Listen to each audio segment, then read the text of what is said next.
most energetic conservationist you've ever met. Just from meeting her the very first time, her energy and her enthusiasm, her passion is just, it's contagious. The limbs. So once the limbs start coming out on trees, that's male territory. So they have feeding areas. So when you take out every big old tree, you're just impacting the breeding success. The work she's done just through her love of birds with, especially the red-cockaded woodpecker, has protected tens of thousands of acres of land in Mississippi. I mean, she is just incredible.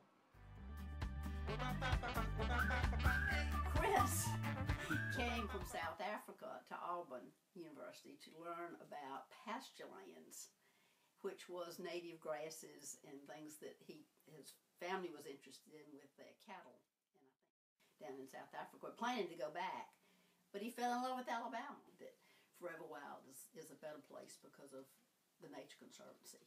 We don't have to own land. We don't have to own the public land. But what we need to do is we need to have land that is conserved.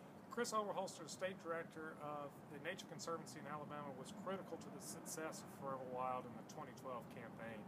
Over the last 20 years, Forever Wild has preserved over 200,000 acres of land, and with this referendum passing, another 200,000 or more we hope will be preserved, and that's due to, in a large part, to Chris Overholster and the Nature Conservancy and all the partners with the Forever Wild campaign.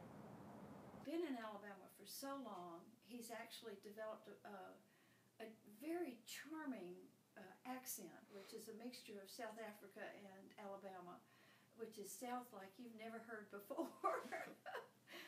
He's been great fun to work with. His work with the Forever Wild coalition this year was confident, it was persuasive. He is the best person to send into the heart of darkness. I guess what inspired my love of nature was my dad. He was our scoutmaster. We were always out on family vacations, camping across the country in the national parks, state parks. RSA decided they wanted 1,000 acres of the TBA reservation to build a golf course, and this was a nature trail area that had been public recreation since 1933, and I thought about my dad, about how much he loved that site, and so I formed a group, and a year later that group became Shoals Environmental Alliance. Charles has done so much for Alabama. He has really protected these communities from poor developments and landfills, and he's really protected the public health of these communities. He's really just been a hero for the state of Alabama.